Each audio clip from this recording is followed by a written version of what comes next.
Hello and welcome everyone. Am I audible to every one of you?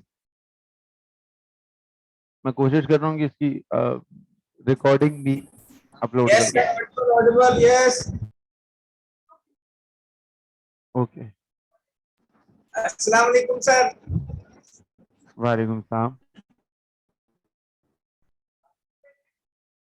Sir, मैं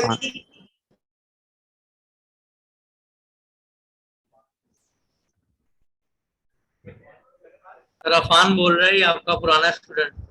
हाँ हाँ, mic on नहीं करी.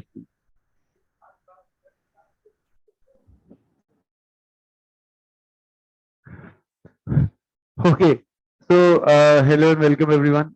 Today is the third day of SBL webinar, and in this specific day, we are going to discuss some more strategies relating to the SBL exam. In yesterday's class, we have gone through one of the past papers, and I've also showed you complete answer of a specific past paper. So I hope so. You all must be attempting that past paper at your homes, and you must be rectifying your mistakes by looking at the answers. In today's class as well, we are going to go through this, but we just quickly need to start right now. So let's just start. Today's class is more about technical part, right? In yesterday's class, we have discussed the presentation part of our workshop to be into the professional one, and in today's class, we are going to discuss about the remaining technical part. So let's look at the technicalities or technical part that relates to this. It says over here that you need to, okay, so case specific is the key. What do you mean by case specific is the key? Yes, any one of you can you want to contribute? Connectivity of the case. You need to connect your answers. You need to connect your answers with the case. If you are not connecting the answers with the case, this means that you are not gaining marks. So if you are writing generic answers, or if you are writing generic models, this means that your connectivity to the case is not present. So it says that you need to, the case specific is the key. It means you need to build an answer closer to the case study to fetch most of your marks. So it should in some way or the other relate to your case. If it is not relating to the case study that has been given to you, then you're not going to gain good marks. Writing rote learned stuff. Again, I have never ever advised you to go for rote learning. You should not do any sort of rote learning in this examination. But you should know the model. See, 2-3 things are very specific. The first thing that you need to know is that you should know the appropriate model. If you are not going to apply the appropriate model, this means that you are failing in one way or the other.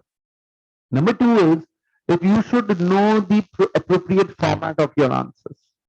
And the third most important thing is the tone that you are applying in your answer. These things are going to help you in gaining marks. Again, it says you can use knowledge about the topic tested, but it should be adapted, modified, or changed in the context of the case study. For example, if I'm using the risk heat map, and there is a risk question, and it says using an appropriate model, evaluate the risk question, then you can use risk heat map, but you need to make sure that you adapt that map in such a way that the case study fits in.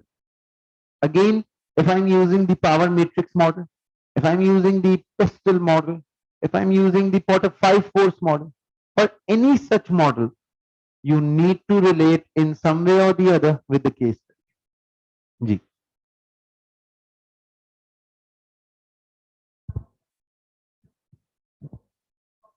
Yes, but it depends. If they are asking about the strategies and conclusions relating to risk, then you are going to apply the Tara model. But if they are just asking you to identify the risk and its probability and impact, then you will be using the risk treatment. So historically, there have been no such question on in the SBL exam where the risk heat map have been reliably being applied or the Tara model application is being tested. But yes, if the examiner wants, he may test such models as well. Obviously, there are some instances where the generic answer can also be written. For example, since morning I've been receiving this questions that if the examiner is asking you to write about financial and non-financial factors relating to the acquisition, what should we do? Again, I'm repeating this again and again, and it's on record as well. See, remember one thing: you need to make sure if the examiner wants you, and if the examiner have specifically stated that you need to evaluate the scenario in the terms of financial and non-financial factors, then you can indirectly use the SFA model, but your headings should be financial and non-financial factors. It's very easily and very reliably said that, for example, if I say that I'm talking about the financial factors, this means that I'll be adopting the feasibility part from SFA. And if I'm talking about the cultural factors or any other related factors, let's suppose relating to support industry, relating to the material supplier, customers, so this means that I'm using the suitability and feasibility framework. So yes, you can use indirect model, but the heading in that scenario is going to be the financial and non-financial factors. However, if the examiner says that we are going for an acquisition target, or the examiner says that we are going for the organic growth, in that case, you are going to go with the SFF, specifically suitability, feasibility, and acceptability. Now, many a times the SBL examiner have said that even though, yes, why not, it contains both the elements. I mean, yeah, so, if the examiner says that you need to evaluate either the organic growth or the growth related to acquisition, in that specific scenario, you have to apply the SFA model irrespective of the fact that you want to write a generic answer. See, I have already told you regarding these things again and again, but still, I'll also revise this topic in my workshop, and we are going to go through the SFA part once again.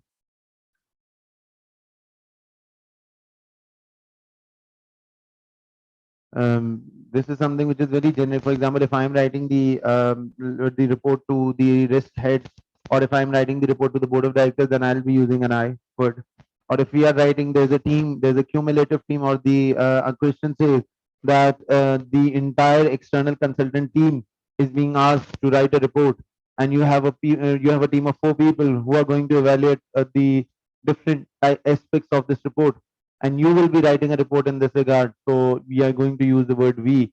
And obviously, if we are an internal individual, or and let's suppose in the board's meeting, the company is asking the CFO of the company, or the company is asking an internal consultant or the internal audit head to investigate the above given scenario, to investigate these statements and identify the risk, then we are going to use the word company. Or majority of time when you are writing the press release, so it's always on the company's behalf.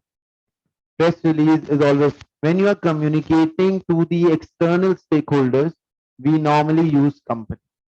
For example, if I'm communicating to the stakeholders community, if I'm communicating to the press, if I'm communicating to the government body, we will be using the company's perspective while communication. Right? Moving forward. Demonstration of technical knowledge or explanation. If models are not used but paragraphs are used with specific heading, would that be okay in the exam? See, if models are not used and paragraphs are used, this means that you are writing a generic answer. Again, there is a difference between the best answer and a good answer. Both of them are going to clear, but the more chance of clearing the exam is the best answer, and the best answer will include a model if applied. If the entire requirement is very generic, for example, in the risk assessment part or the identification of risk part, there is no model to be used, right? So in that specific part, you will be writing a generic answer. But in the part which relates to the let's suppose to a specific model, and for that specific model you are writing a generic answer, till you can clear the exam. However, that specific model should relate to the scenario. So yes, it's better to use the model than to write a generic answer. Again, there's a question, so can we repeat, so can you repeat when we can be used? when you are being asked to make a team of 4 individuals and 4 of them are going to investigate the control weaknesses or identify the fraud or let's suppose identifying the risk, then we are going to use we word. However, it's better that if these 4 individuals are from the company, then it's better to use the word company. And if there is only one individual to be involved in the investigation, or let's suppose who is going to investigate the entire scenario, then I'm going to use the word I. But it is interchangeably used and it does not give an extra competitive edge to any student if he is interchangeably using the word we or company. You can use them, but obviously it should be very logical. For example, if a person is an external individual or in an external IT firm and you are using the word company to communicate within the company individual, so this means that you are not going to write to company from company. That's going to make you lose your marks. Again, let's move forward. We are going to discuss all these things in our future slides as well. So it says you can use the knowledge about the topic tested, but it should be adopted, modified. Again, I've already identified these things. Demonstration of technical knowledge or explanation of theory without application will score 0 marks. Now, these are the things that I'm adopting from the examiner's point of view. It's not something that I have adopted on my own, or I'm not writing it on my own. This is something which is adopted from the examiner's perspective. It's a very careful investigation that I've done, and I'm letting you know that how to deal with unknown tricky requirement. We'll talk about some of the generic question at the end of our workshop. Just hold on your questions for the time being.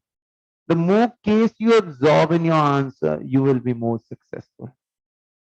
A better cheat code of answering your question is to use the case word, to use the company name again and again while writing your answer. See, examiner is there to help you out. Scenario is there. The thing or the difficulty level is going to increase once this paper becomes a pre-seen paper. Once this paper is going to be the pre-seen paper, then the difficulty level is going to increase. For the time being, why are we getting 50 or 51% result?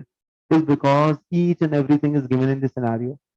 Now, if you try to bring something out of the scenario which does not relate to the scenario, that is something where you are failing. So you do not need to fail over there.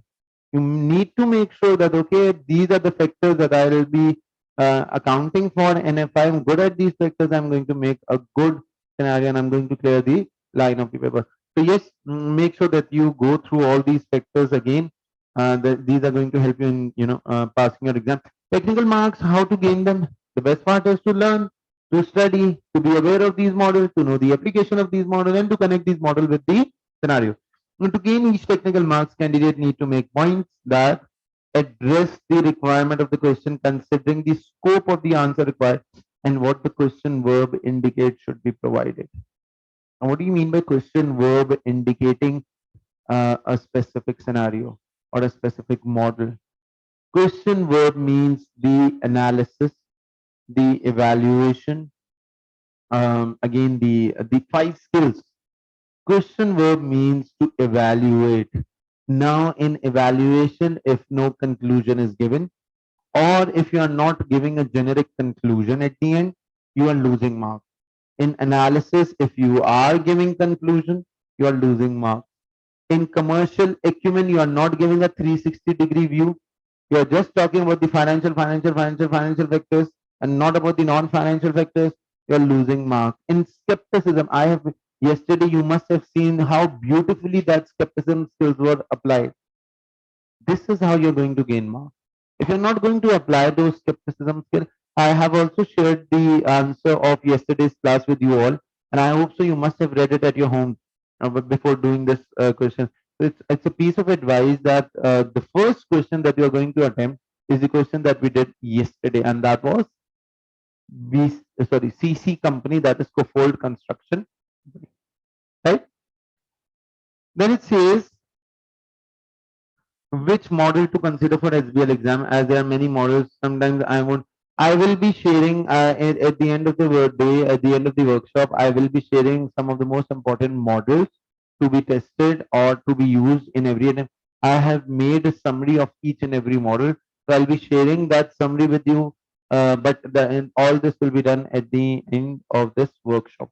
So it says apply to the organization featured in the case study. Then it says are specific to the decision or situation covered in the question requirement. That model, if you are 100% sure, see, now comes the time when we are practicing our material. So there can be two situations. I'm 100% sure that this model is going to apply. It means that I'm going to apply this model. So I'm not sure whether I should apply this model or not. But I'm getting a second thought that it can go either way around. For example, we can apply a pestle model or we can apply a Potter force model. Now see, every scenario must be including some key factors. For example, if you want to apply Potter force model, you must evaluate the given scenario in which there is some instances in which they are giving the bargaining power relating to supplier, they are giving some information relating to the customer, they are giving some information of competitive rivalry. You know, this is how we get an indication that okay, Potter force model is going to do the wonderful work over here in this requirement. But on the other hand, if you feel like, okay, the scenario gives something relating to the political situation, something relating to the social situation, something related to technological factors, there are ecological factors given as well, there are legal factors as well. So this means that this scenario is more inclined towards the pestle model. One more thing, the most favorite model of examiner is the pestle one because it's a very generic model. And one more thing, don't use sort model more oftenly in your exam because sort model is a model which should not, it's basically not a model, it's just a way of accumulating your information. Actual model is the toes model. You know the strength, weakness, opportunity, threat, and how to use your weakness, how to reduce your weakness to avail opportunities, how to reduce your weakness to eliminate threat, how to use your strength to eliminate threat. So that is the model. Toes is the model. Sort is not a model, it's a baseline. It's just a way of accumulation of your areas. Then it says apply to the organization features of the case study are specific to the decision or situation covered in the exam requirement. Show the reader why the point being made is significant in these circumstances. Yesterday, we all were not able to pick up the requirement. The requirement was to pick the requirement was to pick up the statements that are given during the board meeting. Use those statements as concerned risk and create a question. See, interpretation of requirement is necessary. A good interpreter of the requirement is a good writer of the answer. Yesterday, what I decided to do is I'm going to pick up a statement. I use that statement. I made a question word, and then I decided, okay, now this is the statement. This is the risk that is posed in, and this is the question that we can go through it. Again, show the reader why the point is being made and is significant to the circumstance. Don't use such lines that do not have any significance just to make your question look big. If you're going to overwrite, the examiner is going to undermark you. See, it's not an intermediate exam. It's not the exam of your preschooling. You need to write the answer to utmost points. Still, right now, when I'm checking your answers, I'm getting a feel that you guys are overwriting some stuff which is not actually required. Remember, writing more is not going to gain you marks, specifically to you. Writing more is not going to gain you marks. You have even written a question of 3 pages in 12 marks. Right? Writing more is not going to gain you marks. Writing relevant is going to gain you marks. One relevant, remember this thing, keep this thing in your mind, embose it somewhere in between this. One relevant point is going to gain you 2 marks. Irrespective of the fact that whatever other information you would want to give, that is something which is additional information and you're not going to gain any sort of marks on that information until unless that one relevant point is present. Yesterday's class, when I attempted that question, I wrote 3 to 4 relevant points. And in all those points, they were very, very relevant due to the fact that I was able to create a skepticism question. So this is how you are going to write your answer. If you are not going to relate it to the skill, you are losing your marks. If you are not going to write the relevant requirement or the relevant answer, you're going to lose your marks. And at this point of time, losing marks is not acceptable at all, right? Show the reader the circumstances why you have made this point. Moving forward, fetch up for 2 marks. What I have said over here is very relevant. Up to 2 marks were often available for a well-developed point. Now, this is something which is the most important factor of every SBL workshop or every SBL class. See, I have been chanting, I have been repeating, I have been shouting this point again and again. In some question marking scheme, examiner avoided 1 point. No, that is not true. In some question, the examiner said that I'm going to give 1 mark for the answer that relate to before and part, and 1 mark for the answer that relate to the after and part. For example, the examiner wants you to evaluate yesterday which question were we doing? The specific requirement. क्या थी उसकी before and there was a question and after and there was a specific question. Ethical consequences and recommendation. Now this means that if you are giving a consequence, you're not going to get 2 marks. But with consequence, you are giving recommendation, or with consequence. In fact, it was the investigation and consequences. So investigation and conclusion cumulatively makes 1 point. For example, if I say there is a risk of theft, you're not going to gain 1 mark. You're going to gain 2 marks. But if I say there's a risk of threat, and if not eliminated, we might face some financial consequences. This means that I have made a relevant point. A relevant point might be in the situation that if the examiner is asking you to write something beforehand, and if the examiner is going to ask you to write something afterhand, this means both these parts cumulatively make 2 marks per point. So in in one way or the other, both these parts are not let's suppose are not being written as something in isolation. You are writing them cumulatively. Each part relates to each other. So one point should have some investigation in the and the same point will be having some conclusion. So this means that it is the point of decision where you are going to get 2 marks. So whenever the examiner, he is right. In some of the examiner's report, the examiner said that I'm going to give 1 mark for this point. And in the conclusion part, he is saying that I'm going to give the other mark in this point.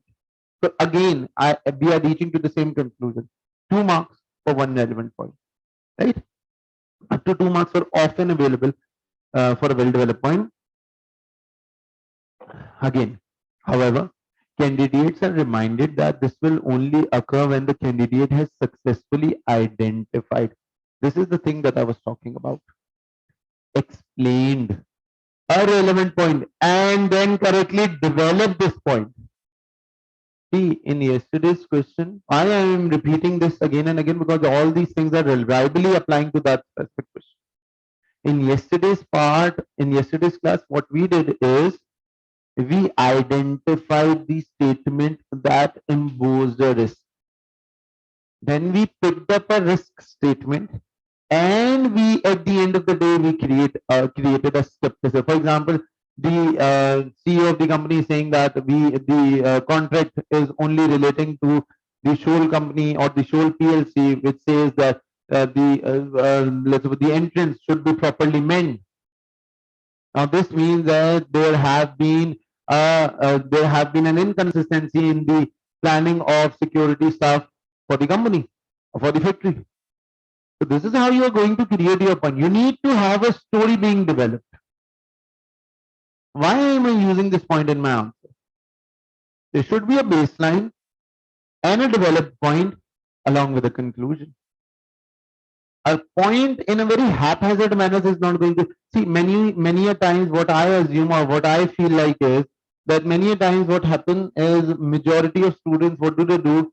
They just give me a point, and at the end of the day, they are giving me recommendation, and in between, somewhere in between, they are giving me conclusions. So this is not going to gain you marks.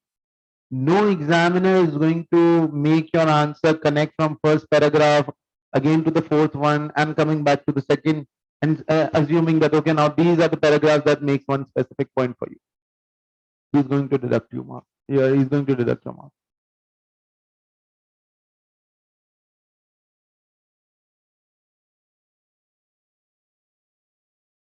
Yeah, right?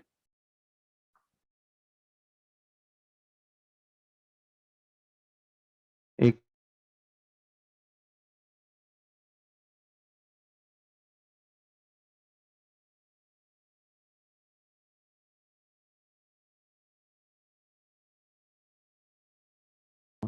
right?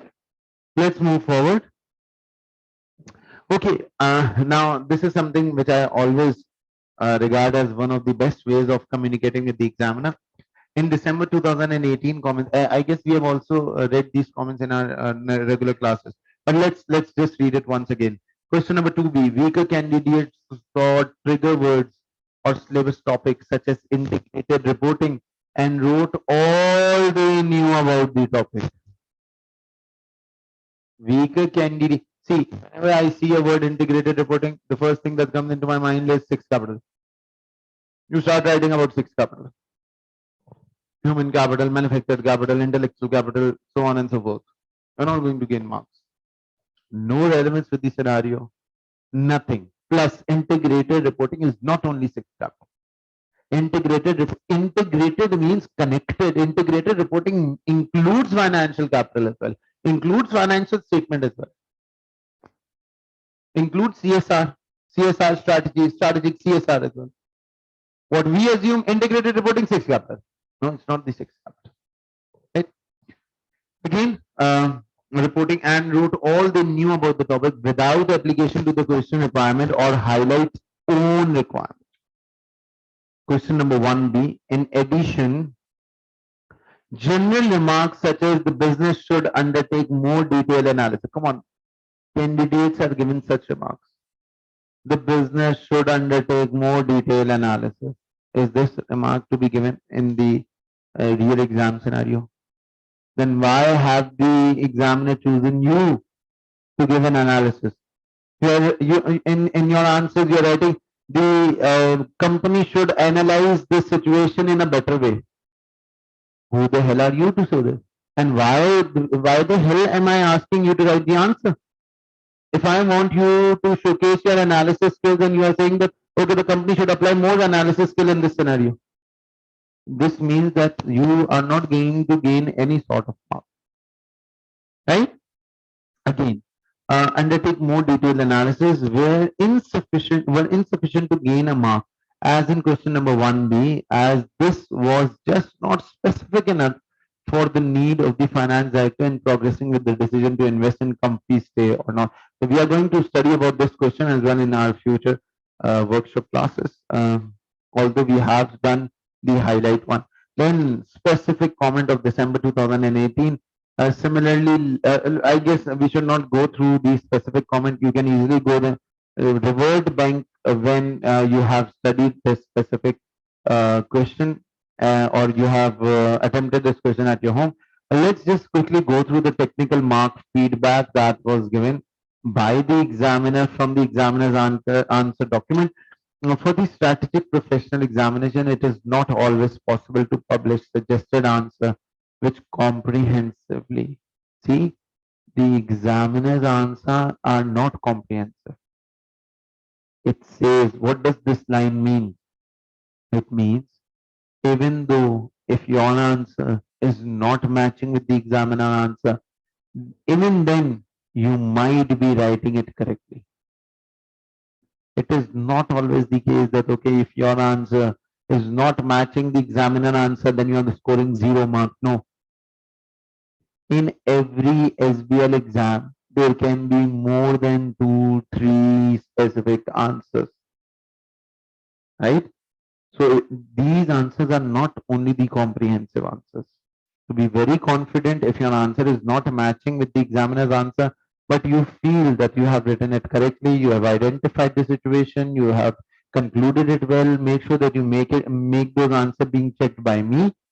And if I'm saying that your answers are perfect, this means that your answers are perfect and you're going to gain marks even in the examination scenario. Again, um, credit will be given to the candidates of the point not included in the suggested answer.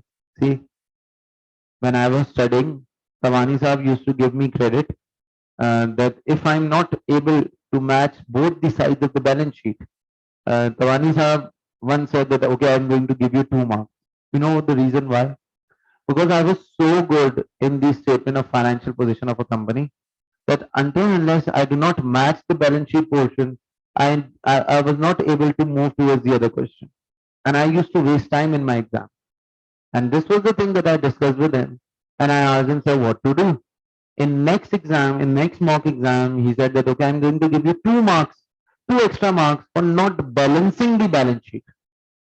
And that is the time when I learned that I should move forward rather than wasting my time on balancing the balance sheet. So this is the same thing that the examiner is asking you.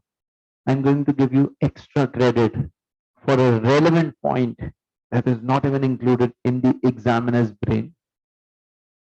That is not included in the suggested answer.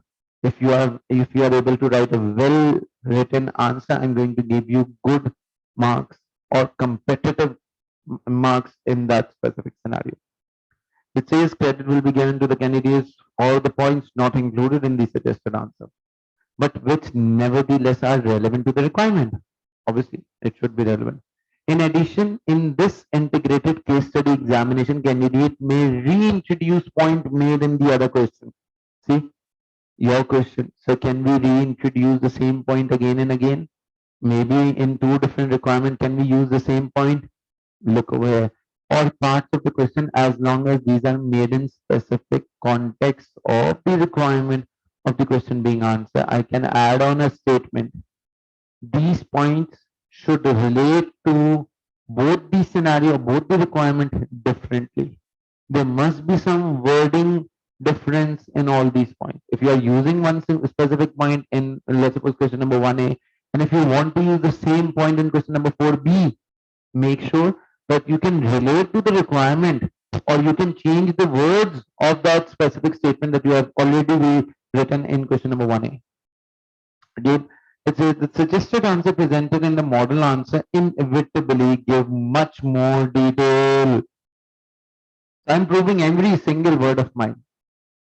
Examiner answer might be of 10-20 pages, but it is not an ideal answer. Even a 12 page, even a 6 page, even a 4 page answer of the entire SBL paper might be a suitable one. Examiner is giving you suggested answer. For example, majority of time when you see that there's a 12 mark question, according to me, the examiner should have given 6 points, right? But the examiner is giving you 10 points. Now this creates a confusion in your mind. So there is the answer of this confusion. The answer are there. The suggested answer presented in the model answer inevitability give much more detail than would be expected from most candidate under examination condition, and include most of the obvious points evidence in the case study. It will include all of the obvious points evident in the case study. Again, how do the examiner make the answer? The examiner makes the answer by accumulating all the answers that you guys have given to them. Getting an answer from the person who is achieving a world top, getting an answer from the students who have achieved nationwide top, and including all these answers cumulatively into a one statement. So, this is how the examiner is presenting their answers. This is how the examiner are basically evaluating. So it's not an ideal answer, but an answer to take a reference from. Again, so this is the first part of the handout that you have already gone through. Let's start with the second part, but before going towards the second part, I would want you all to have a namaz break for around 15 minutes. and after that we are going to continue with today's basic main aim. Today's session will be a short session in terms of the technicalities and a big session in terms of practice. So I'm assuming that we are going to go through two different questions of the past paper. I have shared relevant extracts for you with you, and again this day is also not a time barred practice session, rather a practice session of making you guys write the real examination question. So let's have a break of 15 minutes for namaz. And okay, Ali, I'm going to share the handout with you as well. Let's have a break of 15 minutes and then I'm going to revert back at 7:30.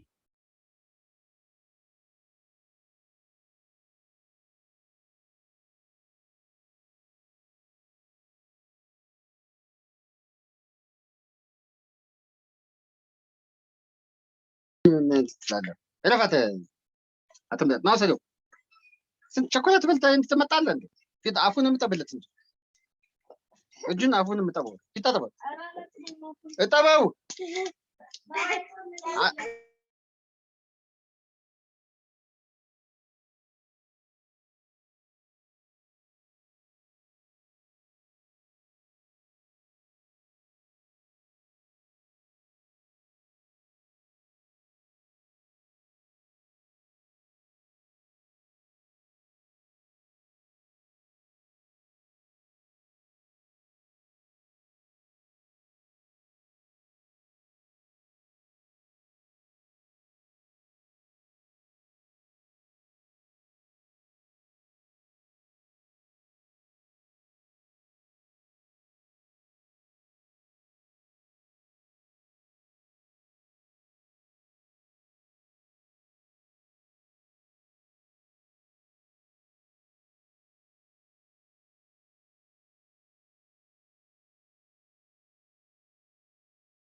Let's resume now. So we are moving towards the day 3 main agenda, and the main agenda day-wise plan. I for every single day, I've shared a plan on your groups as well, just for your reference, so that you can have an insight of what we are going to discuss in today's class. Day-wise plan is to execute some of the exam techniques. Should we write answer in sequence? Um, See, there is no hard and fast rule of writing your answers in sequence. You can always change the sequence of your questions or change the sequence of your answers. It's equally acceptable, no issues at all. But the fact is that you need to make proper question numbers heading as your answer, so that at the end of the day you do not face, or the examiner do not face any issue in identifying which question have you basically attempted. So remember, you need to answer that specific question which is the most easiest one. Easiest not for the examiner's point of view, easiest from your point of view. And most probably that is the last question.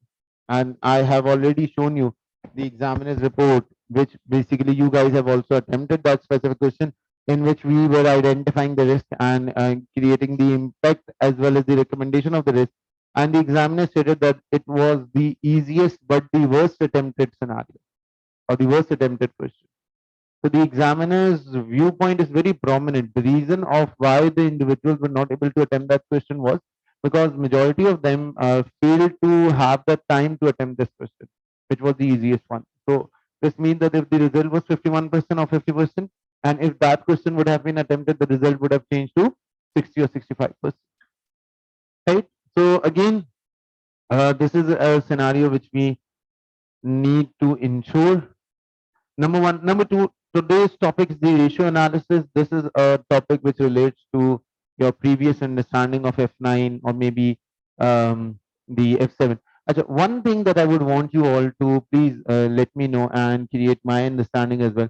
How do you analyze the ratio? For example, if I'm talking about the return on capital employed ratio and it says 2:1. So how do you basically jot down the point relating to this ratio? What is your depiction? 2:1. Remember, number one, whenever you are analyzing or reviewing a ratio, you are going to go from the denominator to the numerator. Majority of students making a mistake that okay, for every 2 rupees of asset the company is having 1 rupee of liability. For this easiest ratio it might work, but for the other ratios it is not going to work. So you're going to go for the denominator to the numerator. And one more thing, where there is no denominator, assume 1 to be the denominator, right? For example, if I say that the sales to profit ratio is 60% or sales to gross profit ratio is 60%. So this means that for everyone, you're going to start in this way. For every 1 rupee of sale or for every $1 of sale, there is a 60% gross profit being attained by the company. Majority of times when I used to teach F7, I basically figured out this mistake that individuals are able to identify the key ratios, then they can calculate it well, they know the formula, but they do not know how to write the recommendation or how to write their viewpoint relating to the ratio. So first piece of advice is whenever you are evaluating a ratio or you are writing something regarding the ratio, go from the denominator to numerator. Number one. Number two is that whenever you are evaluating the ratios, make sure that you give a competitive analysis of ratio if two companies are given. Majority of time in SBL examination, what is going to happen is, majority of time, what specific scenario will occur is that they will be giving you one company ratio analysis in the introduction or maybe in the financial statement exhibit, and they assume that you are going to calculate the ratios for the other company. So you are not just going to write that okay, company X for which we have calculated the ratios, it shows a gross margin of 60% or a net margin of 30%. Rather, you will say that the company X for which we are evaluating shows a gross margin of 60%, and the company Y, which have already been calculated, it shows a gross margin of 50%. So the gross margin is comparatively better than the gross margin attained by this specific company. And again, for same goes for the net ratio. So it's better whenever you are going for a ratio question and there is a ratio analysis already being done in the scenario. Along with this, you need to calculate the ratios or you are being asked to calculate the ratio.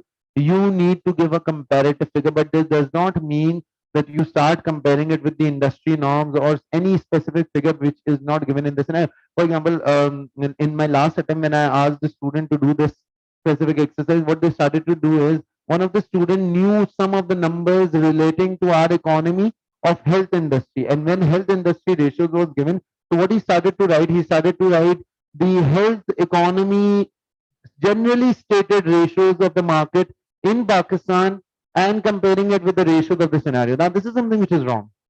You're not going to give comparison on your own. You're not going to give comparison on hypothesis basis. You're not going to say that this ratio seems to be acceptable where if it is 60%. Yes, for NPV, that is something different. Positive NPV acceptable, negative NPV rejectable. One more thing. What about IRR? Cost of capital. This means that the IRR should be greater than the cost of capital. So you know it very well how to analyze the ratio analysis. Then we are going to go through the risk management. That is the SBL specimen number 1 DCS company. We have already gone through so many questions of risk analysis. So I don't think so that I will be going through the risk analysis in today's class. Rather, I want you all to make a presentation slide of NIPE company question number 4A in today's class. Have we done this question in a regular? Okay, so we can do this. And again, the most important article, that is the Internet of Things. This article relates to the big data and the new topics as well. So just quickly, let's just quickly move forward, and then we are going to start with our first class topic. So SBL top tip: plan to study the syllabus content as quickly as possible. So now you do not have much amount of time left within your examination. Now there are two types of students from now onwards. The first one is going to take out all my handouts, start revising, and waste next 7 to 8 days in doing this bullshit stuff. You can't do this. You should not do this. You have done ample amount of technical expertise or technical knowledge. You have gone through these things in your regular classes. You must have gone through these handouts in your home or at your free time or at your office premises. Whatever you have done, don't do this mistake now. From today onwards or from now onwards, just practice and redo my 5 days handout. Nothing more, nothing less. You just need to redo my 5 days handout. If you're going to go through again all those old stuff, or you start revising those 220-page notes, trust me over the fact you're going to flunk in a very bad manner. Just keep on revising the 5 days handout. And even if you want to refer to any specific model, go back to that model, read it out, skim it for 5 minutes, skim it for 10 minutes, and come back, revert back to the practice part. From today, you have 10 SBL past papers, 3 specimen, 3 specimen, 7 examination, and 3 additional mock exams. You have tremendous amount of practice material left for you. You have to attempt all these past paper once and for all. If you are not going to attempt it, trust me, you're going to fail. This is the only way or the only solution of passing the exam. No other ways. No other way around. The only way of passing this exam is your practice. See, I've done my entire practice material. I've shared with you every single note. I've shared with you every single handout. I've tried my level best to, make you guys understand the different aspects of this paper. Now the ball is again in your court. You need to decide if you want to clear it or not. Next 10 to 12 days are crucial for you. Take off from your offices. No more going to these offices. It's your career time right now. You need to clear this paper. You don't have enough time to, waste it for your other activities. Every single day should have one specific paper to be done. Every single day. You should start doing at least one paper. For the next 10 days, 10 papers, you are totally clearing your exam. 10 papers, and out of them, 2 to 3 being evaluated by me. Trust me, that will be an icing on the top. You're going to clear this exam only in this specific methodology, right? Is it clear to every one of you? So it says start practicing case study question as soon as possible. Work on your professional skills from the outset. Attempt each specimen and pass exam content in full and done. So first paper that you're going to attempt, you might not be able to complete it in 4 hours. Stop writing once the 4th hour ends. Same exercise for the second paper. Same for the third. There will be a time when you start attempting the paper within the given time limits. The only reason of failing is, or one of the most prominent reason of failing is that you guys do not attempt your paper in full. I can relate to many students who are sitting in this class who flung this paper last time just because that they were not able to, write the entire set of paper. Completion of paper in SBL is going to make your result to be miracle one. It is not the SBR exam. I know for every financial accounting exam, I was also not able to complete the paper, but I used to pass that exam. Why? Because I knew the topic. I knew that whatever I'm writing, I'm going to gain 100% marks, but same is not the case with SBL. You need to complete your exam. You need to have good sleep. You need to have good breakfast. You do not need to have an anxiety within you. You need to have calm nerves for the next 4 hours. These are the factors that are going to clear your exam.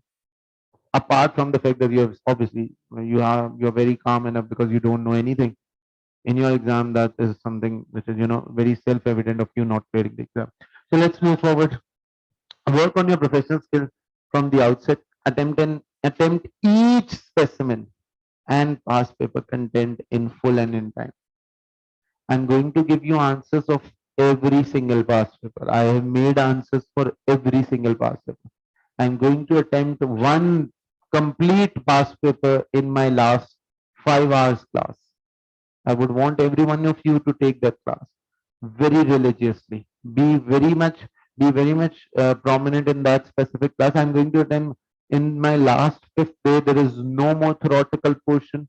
Nothing. We are just going to attempt one past paper in 6 hours because I'm going to explain every part and you are going to write, then I'm going to write, and then we are going to reconcile the single parts of that exam.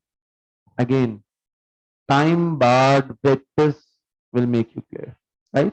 Moving forward, it says professional skills. We are going to go through the evaluation and communication skills. Today's exam technique. Where is the exam technique? Okay, golden rule to pass SBL exam. First star and the last star. First star, reading and planning. Stop reading as soon as 60 minutes are done. You have a time bar of 40 to 60 minutes. Once you are done with those 40 to 60 minutes, you need to stop. Now, again, I am repeating it once again. 40 minutes for reading are more than enough. But it is not just the reading, it is the reflection and connecting your pointers to write your exam. It is basically the time when you are going to create a base for your answers. There should be something written on your scratch pads. There should be something written on your Microsoft Word notes. I mean, the Word note.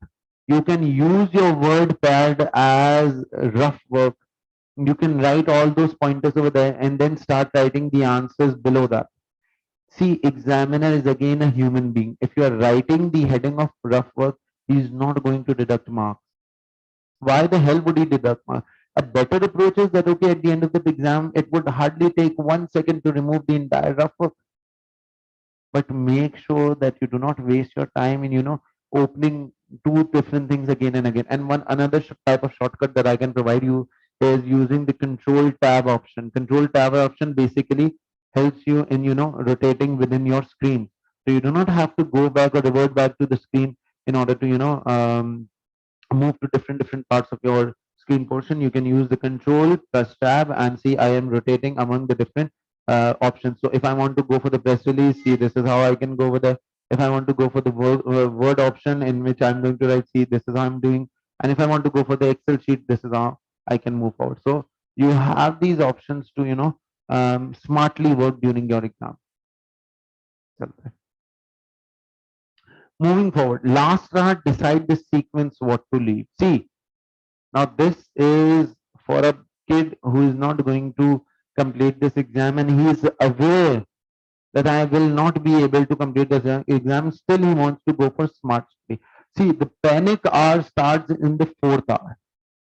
It's not the first, second, or third hour that you're going to panic. The panic hour is the 4th one. When you are left with 3 questions, when you are left with 3 different parts, when you are left with around 30% of your paper or 40% of your paper, and now you need to decide one thing. If you are quite prominent that, okay, I have to leave some questions. See, over there, you have to be a decision maker, not a typist. I need to decide what to do. Now, what you need to do, see which requirements are still pending, topic and marks. Start requirement which are more easy and high scoring. This is only for the last hour. You are left with 30% of your paper. You're left with 40% of the paper.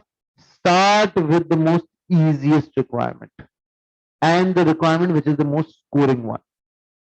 Change sequence if required, no negative marking. If you feel okay, I am better in this specific sequence or I can perform better in this specific question, go for that. No need to worry, no need to panic, no need to think about any other stuff. You are totally good to go with any sort of sequence. Now I'm moving towards the financial ratio. Yes, most important advice, please do not linger around in showing this calculation. Sir, how to show this calculation? Should I use a divide sign in between or a slash will equally work? Sir, multiply. For example, if I want to show the multiplication, should I use the multiplier sign or a steric would also work? Come on, these are some of the most pettiest issues that an examiner would ever be concerned about. We do not need to show any sort of calculation, right? It says how many types of ratios can be tested. I have also shared a sheet of ratios. You can revert back on in your SBL groups. So you can always look into those that specific sheet and look into these factors. So it says that we have a profit and loss ratio in which we know that sales trend is the most examinable question or the examinable portion that the examiner basically gives you in the exhibits form.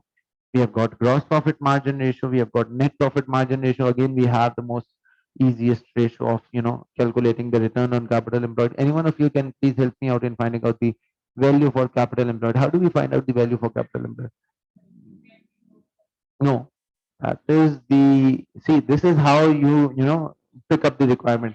I was asking about, can any one of you help me in evaluating how to find out capital employed, and you said PBIT over capital employed.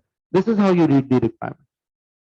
Only capital employed is total asset minus current liability or non-current asset plus non-current liability.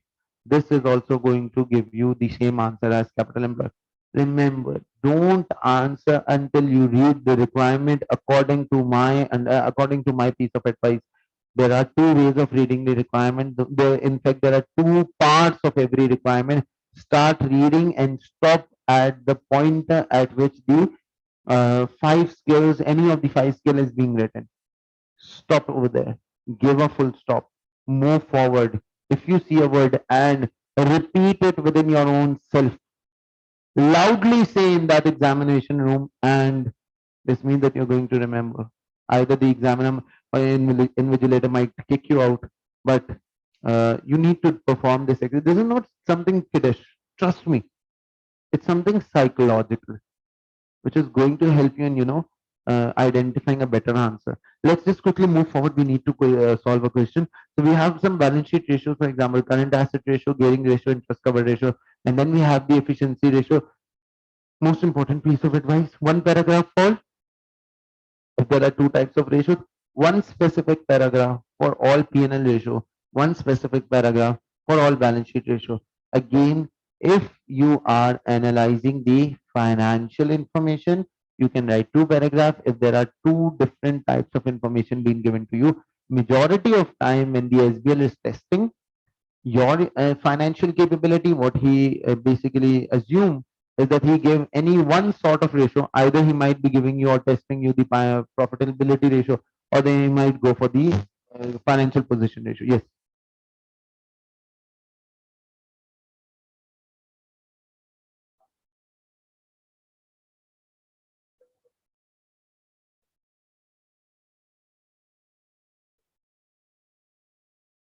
Interest cover ratio is interest over VBI. So let me research about this.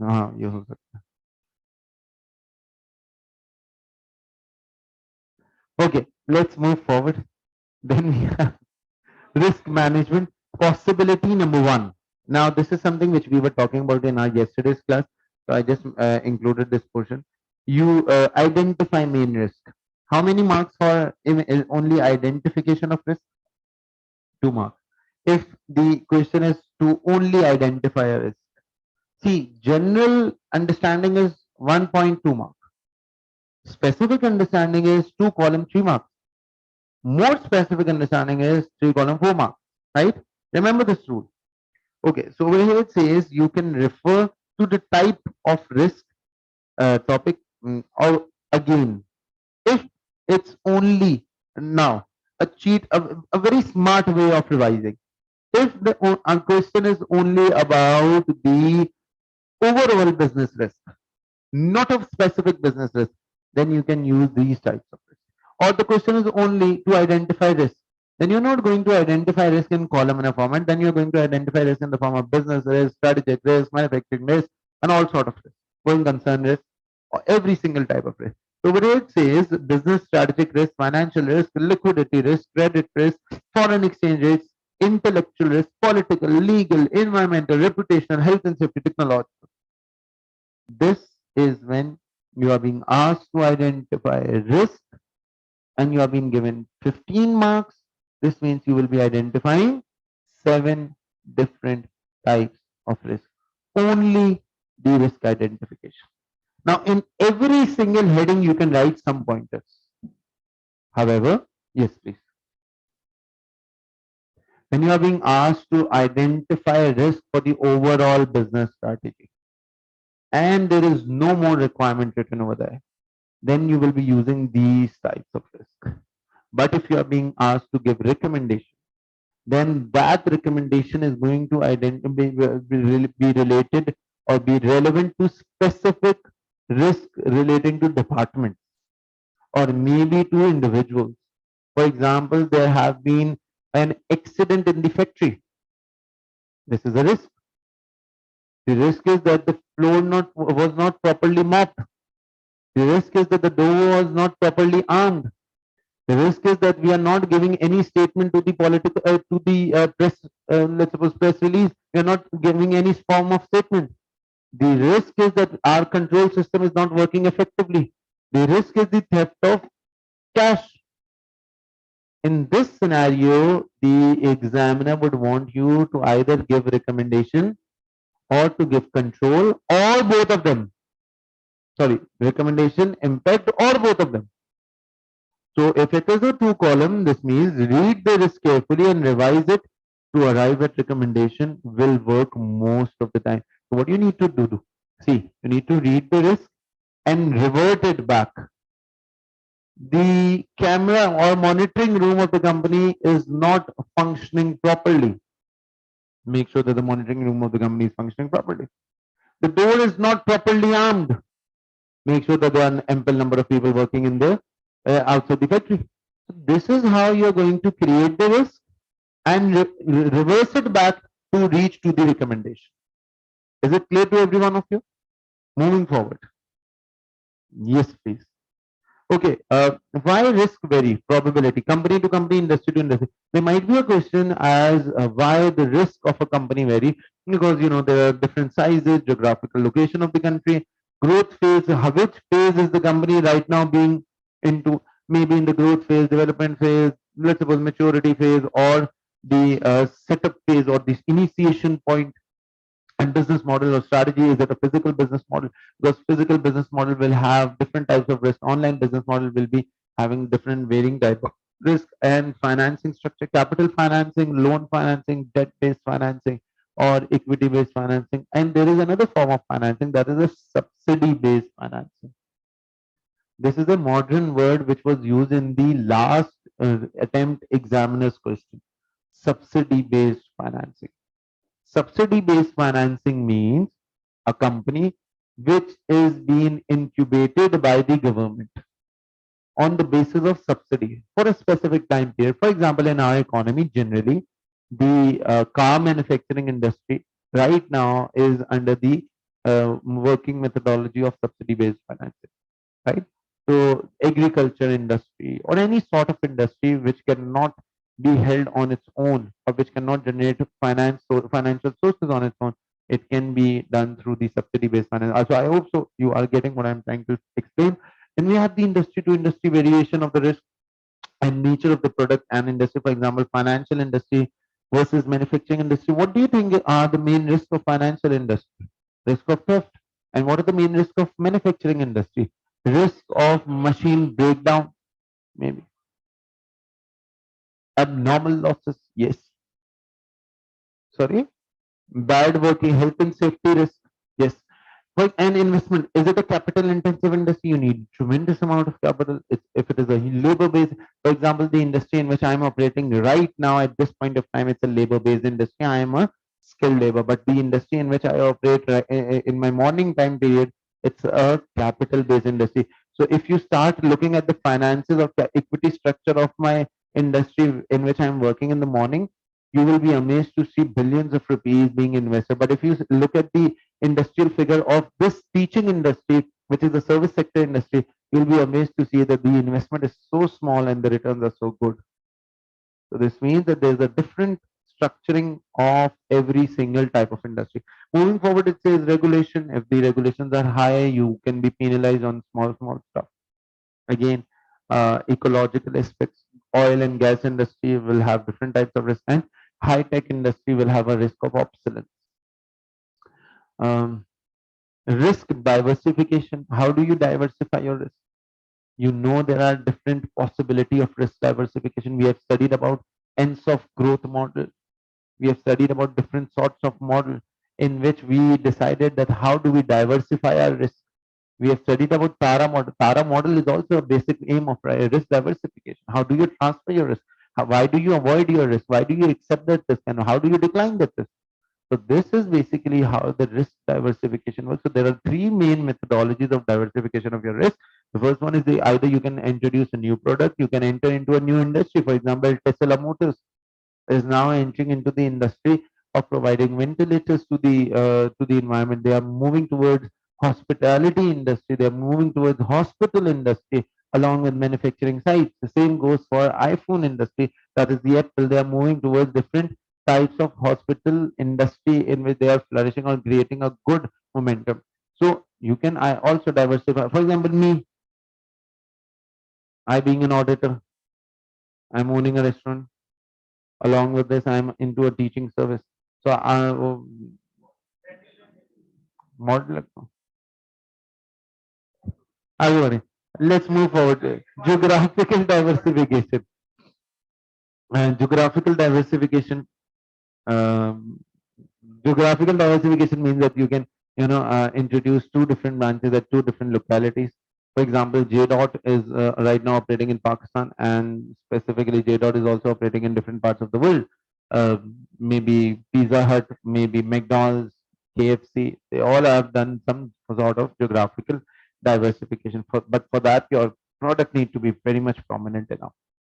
Again, risk mitigating factors embed risk in the organization culture. COSO model, that is entities risk management framework. The TARA model, that is the transfer, avoid, accept, and reduce. Risk committee, risk manager, risk heat map. How do you embed risk? Your orientation of new employees, getting the employment contract done, getting some references from the employee whom you are hiring, giving them trainings, allowing them to discuss their personal issues with the management so that they do not commit fraud without knowing what is going on in the life of these individuals. So, this is how the risk basically it can be reduced. But obviously, risk can never be eliminated. Advantages of risk committee, you know it very well. What are the advantages of risk committee? Having a separate risk committee is going to help you in, getting the work done. Having a separate risk committee will have a very specialized work methodology of just acting on the risk area and not on the other ancillary areas. And having a separate risk committee is going to give you a wonderful advantage of taking the most important risk identification factors, applying control, and making them relevant for your risk oriented strategies. Is that clear to every one of you? Now we have a question over here which relates to risk management. Risk management question. We have done lots and lots of questions relating to risk management. So we are already aware of this. I would want you all to that we will be starting with the Nibe company question. Can you please show me the answer that I've given? Is it of Nibe company?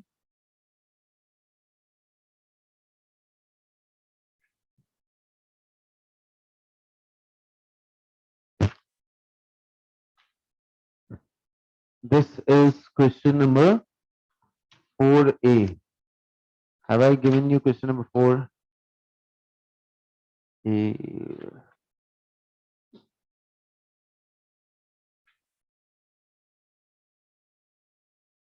No, sir. Okay, so we have a question of Nibhe company as well as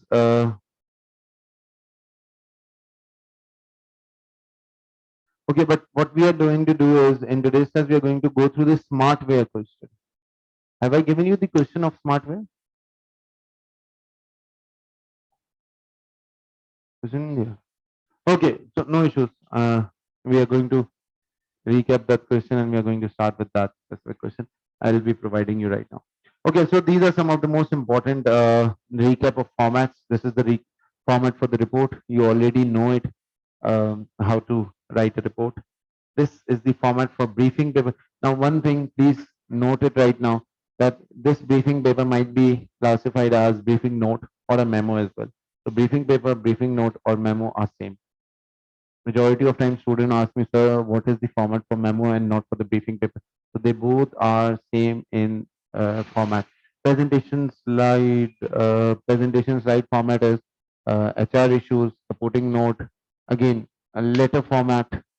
I'm showing you the format for letter, press release, business case format. Now this is something which is new. Business case format means current situation, what is the issue that is being faced, proposed option and benefit of the proposed option. Project initiation document, my most favorite. I would want the examiner to ask this uh, in any specific question or in any format. This is going to be a challenging question. If the examiner is going to ask, trust me over the fact that you guys are going to be different from the other students because you know what business project initiation document is. You know how to create a benefit realization plan. Make sure that you go through the handout of project management that I have given you in my regular class in order to initiate this project initiation document, because for every single part we have discussed what the specific project team means, project duration, how do we create a project plan. This is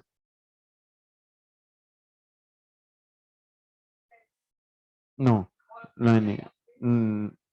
Critical appraisal of PID have been asked once by the SBL examiner, and I assume that he might go for another question like this, but there have never ever been asked of a question or to make an entire PID. However, if the examiner would want, they can, but still the question will be of 25 marks at least.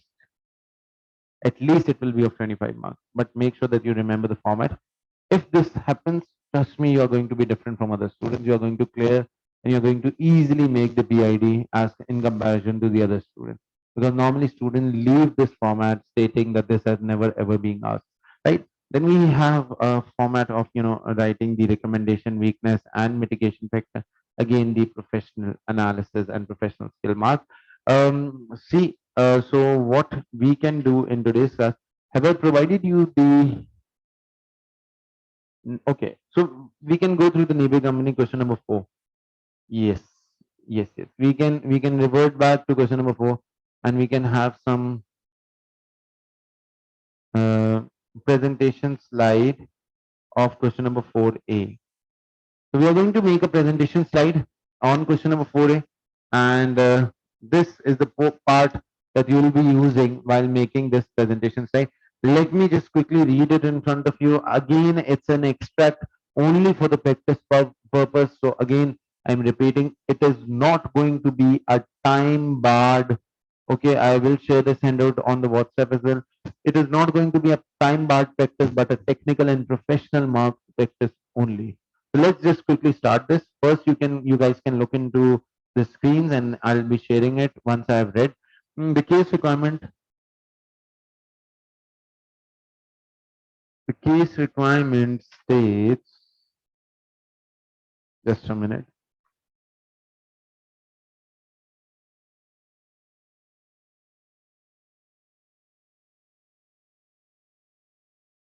Okay, so it says the case requirement are included in the task. Question number 4 required. Prepare a presentation with an appropriate number of slides.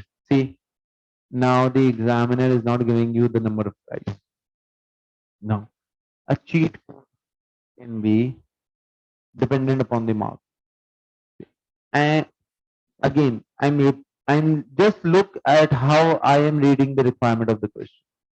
prepare a presentation slide with an appropriate number of slides and accompanying notes to this means that there are two requirements: presentation slide and accompanying notes to support your findings covering the following items. You need to support your findings covering the following items: identification of weakness of the current management accounting information in supporting decision making for the restaurant business. Again, I'm repeating: identification of the weakness of the current management accounting system in supporting decision making of the restaurant business. Number A. Number B, recommendation for the improvement of management accounting data which identify key performance indicator KPI which should be included in monthly management accounts to support decision making for the hotel business. Professional skill marks are available for demonstrating communication, full stop. I took a pause for at least 2 to 3 seconds just to acknowledge that right now I have read that professional skill marks are available for demonstrating communication, full stop. In clarifying relevant information to the board of NIBE. This means my pointer of the slide should include a supporting note for clarification purpose. To the board, this means that I am going to give the supporting note in such a manner that take one instance, that take one specific side. Now, what do you mean by taking one specific side? I'm reverting back to the requirement. Identification of weakness. Weakness means weakness. You are not going to showcase or portray any sort of strength in this. There might be the situation that the company is showcasing a strength of the question. There might be a situation where this company is portraying the strength of the situation. You are not going to showcase any sort of strength, just the weakness. So your pointer should be very much clarified that okay, this is the weakness and I am regarding it as a weakness. No more strength in this. It says of the current management accounting information in supporting decision making. So your answer should relate to weakness, and that weakness is not going to lead us to good management accounting decisions. See, you must read the requirement very carefully. Your answer should include a weakness, and that weakness is not going to lead the company towards good management accounting decisions. This means that the weakness is not going to help the company in reaching to good management accounting decisions. Weakness should not be generic. Weakness should be related to management accounting, number one. Plus, this weakness will in any way or the other be affecting the decision making of the company. And even what you can do is, if you want to write a perfect answer, you can even give the example of what decisions went wrong because of weakness relating to management accounting. Do you get my point? Is it clear to every one of you? Recommendation for the improvement of management accounting data. Now we need a recommendation slide. So how many slides are you going to prepare in the first and the second part? Yes, please. Only one in the first. I told you 5 marks per slide. 5 marks per slide. First, I am talking about the first identification of weaknesses of the current. So you can write 3 weakness in one presentation slide.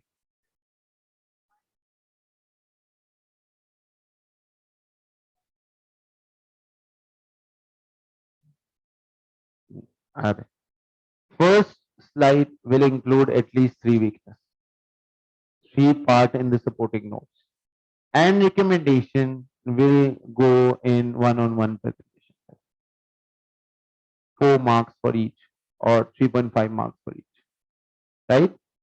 So you can go in this way because the examiner have totally kept it upon your choice, whatever you feel like.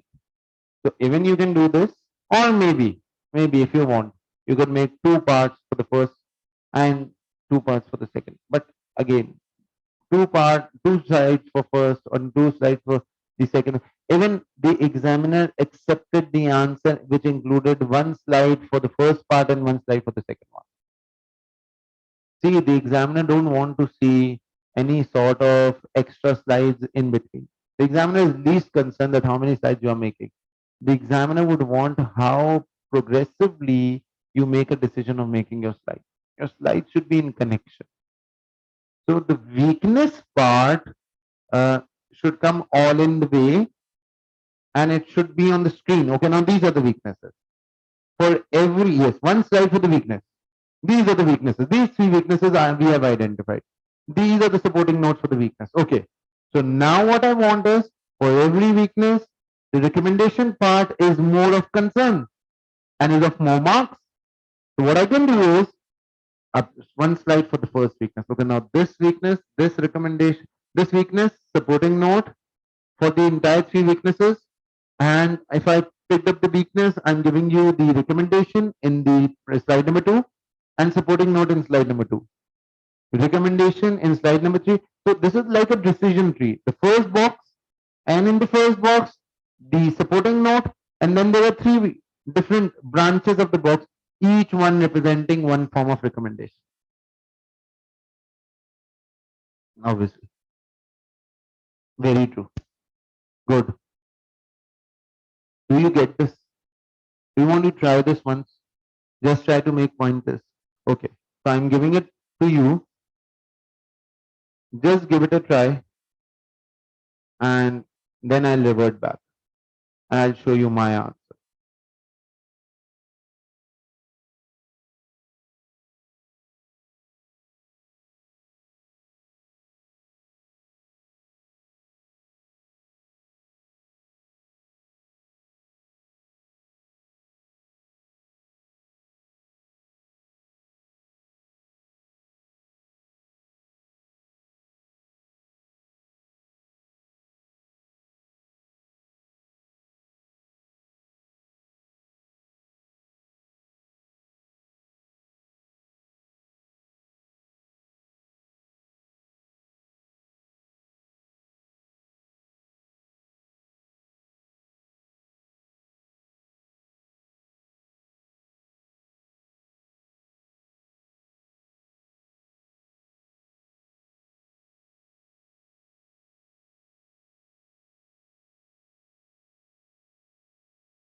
Uh, okay, now this time rather than going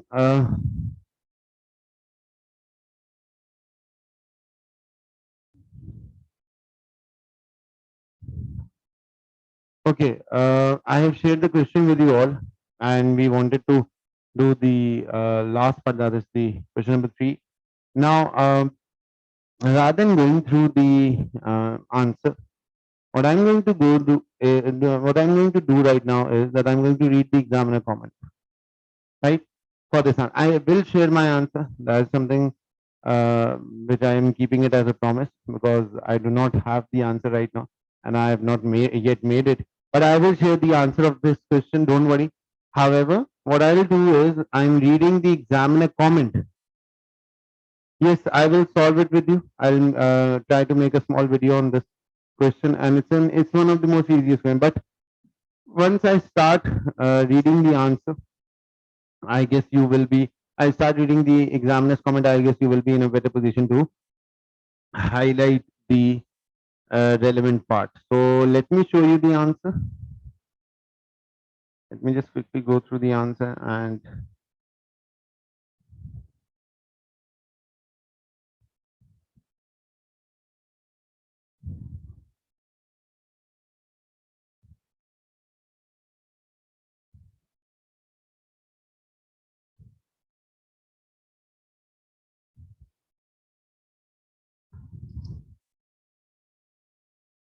okay.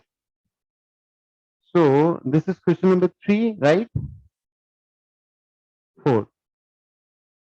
Again, let's see the answer for question number 4A. Question number 4 required a presentation slide with supporting notes.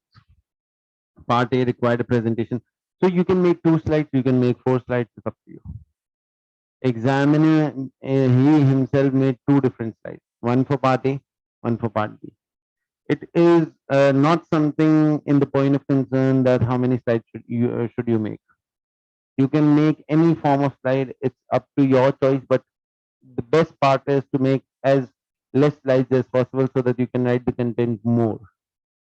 So it says in part A, required a presentation slide on the weakness of the current management accounting information.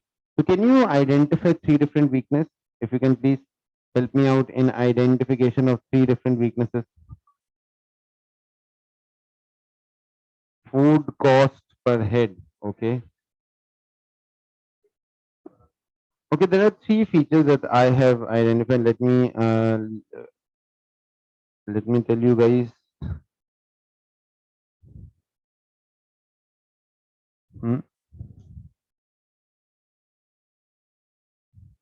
Okay, so the slide number 1 is budgets are not fixed. Number 1, were you able to identify that the budgets are not fixed? Yes. Flex budget से comparison होना चाहिए and the budgets are not being flexed, or basically the budgets are not compared accurately. Breakup of administration expenses is not given. How many of you were able to identify this point? Breakup of admin expenses are not given.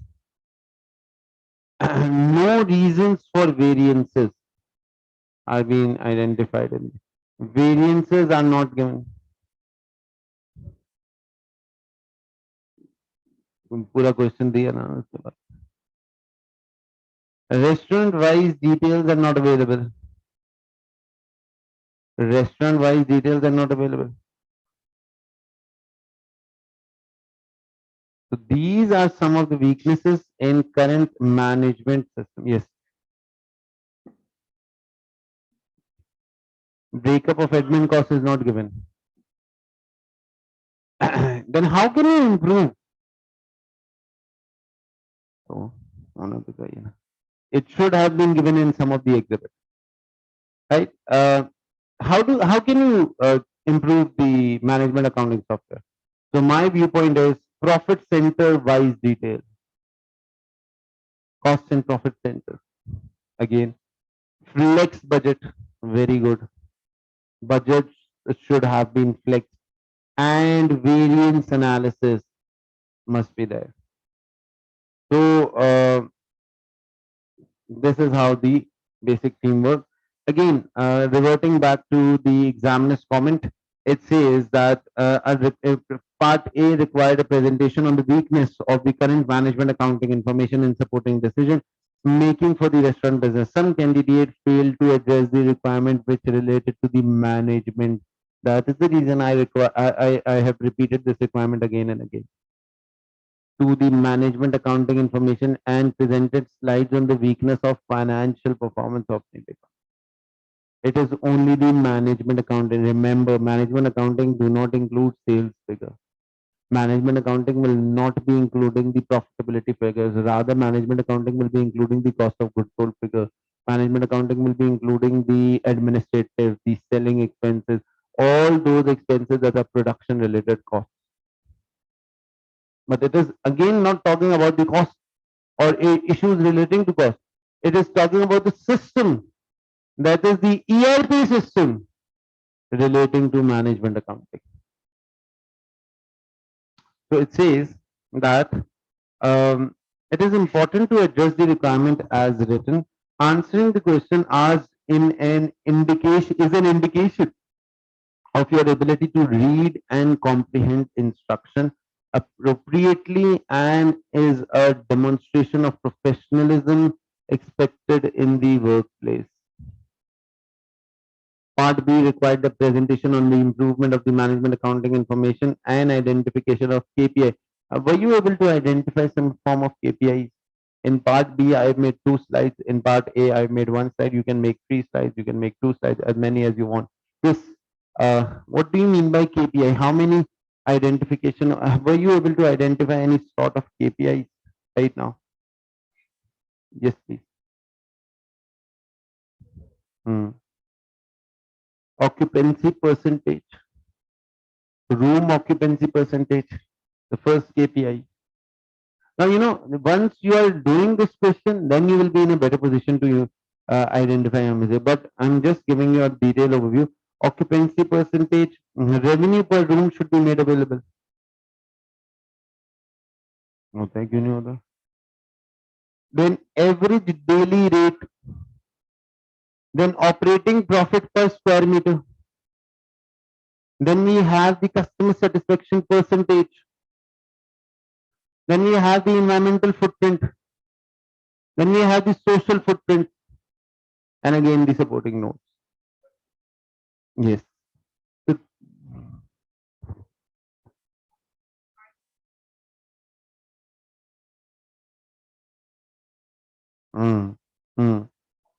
बिल्कुल बिल्कुल.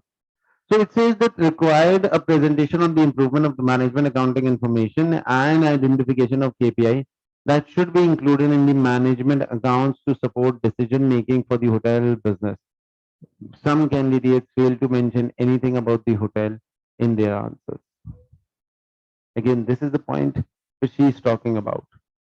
So majority of them must have attempted the answer stating that okay, hotel business recommendation, hotel business KPIs and hotel business related stuff. It was basically the part A which relate to one specific hotel and part B relates to the entire hotel chain. So your way of writing it's not the technical skills that you are going to lose marks on. It's the comprehension of the requirement on which you will be losing your marks. Again, it says those candidates who managed their time and attempted this part of the question were able to identify KPI from the case evidence and gain technical marks. Now, the best part, the best line that I feel right now being communicated from examiner. However, many candidates fail to justify. See, identification of KPI was okay, for something okay, that was easily identified from the scenario. Once you guys are going to start reading the scenario, you will be easily able to identify the KPI. But the major difference is not the identification of KPI. The major factor is the justification of that KPI. How to justify that KPI? How the hell are you going to justify that KPI? Why are you calling it as a KPI? That is the major aim or major theme. It says were relevant and failed to gain professional marks. So the professional marks were relating to justification of KPIs, not the identification. So you are gaining 80% marks if you are identifying, but you are losing 20% marks if you are not justifying. Again, presentation slides and accompanying notes are a useful tool to convey information concisely. Giving more and more information in supporting notes won't let you gain marks. Giving more and more information in presentation slides is not going to gain you any sort of marks. To a wide audience and appear on both of the SBL specimen paper. Candidates should review slide presentation format as many answers were not presented in the see. Trust me, he himself is saying it's not the technical part. You all have studied from Sir Bilal, he knows this. He knows that the examiner is very well aware that every one of you have studied from a Good tutor. Okay, like everyone has studied from a good tutor. Everyone is very well aware of the technical path. You know the technicalities of the exam, but you don't know how to present it in a good format. Because see, it is not only me who is not concentrating or who is not, let's suppose, helping you to rote learn the format. This is something which should be done on your part. I can't make you learn the format in my regular classes. I can't start make you guys repeat after me that okay, for report format say start with to, then go with from, then start with date and the subject line. It's not a 2 class point that I'm going to repeat in front of you and you're going to rote learn. You have to learn the format. Trust me, if you are going to lose marks on the basis of format, if you're losing marks on the basis of professional skills, it's a blunder from your side, not from mine. I have done my level job. I have tried my level best to, make you guys comfortable either in the format of regular classes or in the format of workshop. Now it is just you who is going to make sure that you clear this line. Now the only way that you can do is the practice. I'm sharing the answers of every single question. I'm sharing you the handouts. I'm sharing you each and everything. But at the end of the day, if you guys are not able to remember these format, or you make such petty mistakes in going into your examination and coming back and saying, sir, I forgot the format for the report. Can you please help me out in remembering the format after you have given your exam? I'll give you a slap on your face. Because this is a blunder, not a mistake. Trust me, it's a blunder. If you forget the format of the report in between, you are basically making yourself fool. You are losing a mark which was easily available to you. And this is not me, it's the examiner who is stating. He's saying that I have given a presentation slide format, make sure that you remember it. There are so many students who write such numerous amount of information in presentation slides and 2 lines information in supporting note. I don't know why. How the hell did they came to such conclusion? You need to keep your slides precise and your notes long enough to justify your slides. Is it clear to every one of you? Let's keep our class till here today.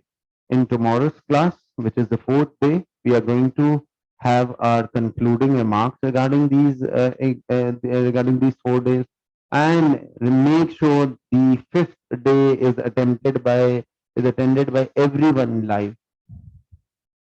5th day, we are going to solve an entire question. I'm going to let you know the agenda for 5th day as well, in which I'll be letting you know which question are we solving, so that you can read the question prior to coming into this class. All students who are based in Karachi, I would request you all to kindly at least come for the 5th day, so that we can have a better way of understanding the entire workshop. See, now we are coming to an end. We are just left with, I guess it's the tomorrow's day, which is going to be the last one in regard with our practice and the technical part. Now, after Sunday, we will not be meeting. That is the 5th day of the workshop. We will not be meeting in person. Yes, I am available to you through your WhatsApp accounts. I'm available to you through your social media, but we will not be meeting in our regular classes. So, my advice to every one of you, kindly explain artificial. Okay, I'll go through the artificial intelligence as well. My advice to every one of you is to please make sure that you start writing practice question. You start doing your SBL questions. You start doing your past papers. You start doing your specimen exams, because it's the only way of passing this exam. There's no other way. Okay. So let's keep our class till here tomorrow, till here today, and we'll be meeting tomorrow, inshallah, at the same time. Till then, take care. Allah Hafiz. Yes, I will explain AI in next class.